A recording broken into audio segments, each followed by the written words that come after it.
Shalom saudara-saudaraku yang terkasih dalam Kristus.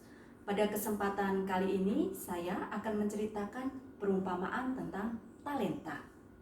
Perumpamaan ini saya ambil dari Injil Matius bab 25 ayat 14 sampai dengan 30. Kerajaan surga itu ibarat seseorang yang mau pergi bepergian ke luar negeri. Jadi berpergian jauh ya.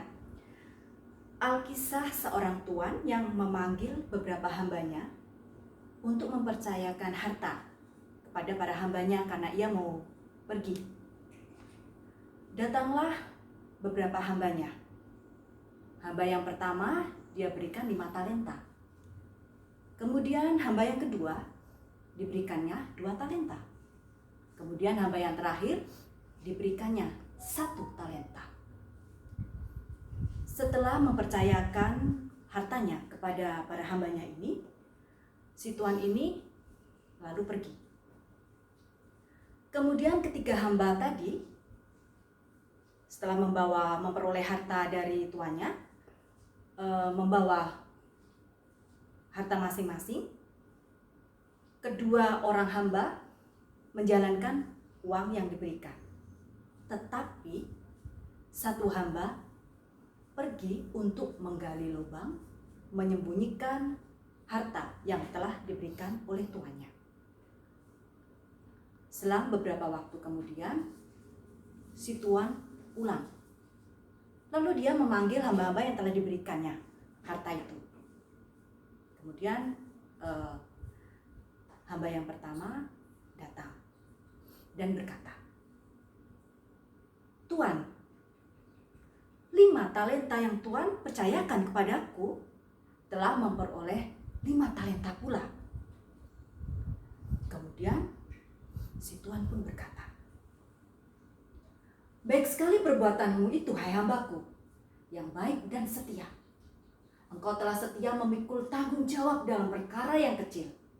Aku akan memberikanmu tanggung jawab yang lebih besar. Masuklah dan turutlah dalam kebahagiaan Tuhanmu." Kemudian hamba yang kedua datang. Dia berkata, "Tuan, 2 talenta yang Tuhan percayakan kepadaku telah aku kembangkan. Dan ini aku memperoleh laba 2 talenta." Lalu tuan itu pun tersenyum dan berkata, "Wah, baik sekali perbuatanku itu, hai hambaku yang baik dan setia. Engkau telah memikul tanggung jawab dalam perkara yang kecil. Aku akan memberi kepadamu tanggung jawab yang lebih besar lagi. Masuklah dan turutlah dalam kebahagiaan Tuhanmu." Lalu kemudian tibalah hamba yang ketiga yang diberikan 1 talenta.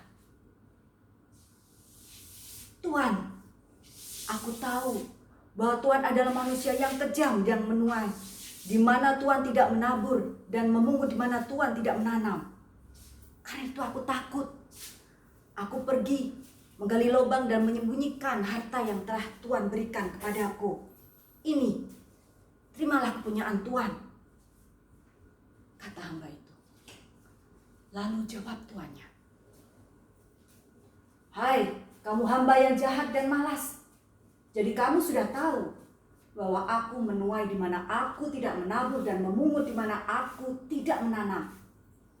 Karena itu sudah seharusnya uangku itu kau berikan kepada orang yang bisa menjalankan uang, supaya sekembalinya aku bisa menerima uangku beserta bunganya. Sebab itu ambillah talenta itu daripadanya dan berikanlah kepada orang yang mempunyai 10 talenta itu. Tetapi siapa yang tidak mempunyai, apapun juga yang ada padanya akan diambil daripadanya. Dan campakkanlah hamba yang tidak berguna itu ke dalam kegelapan yang paling gelap. Di sanalah ada ratapan dan kertak gigi."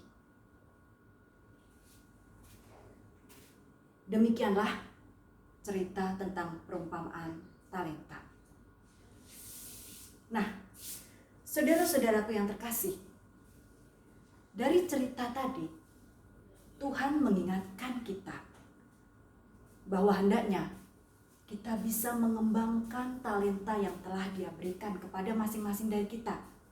Walaupun kadang talenta itu kita anggap sesuatu yang kecil, sepele, sehingga kita tidak sadar, kita tidak mau mengembangkan, kita tidak mencoba apa yang telah Tuhan kita berikan.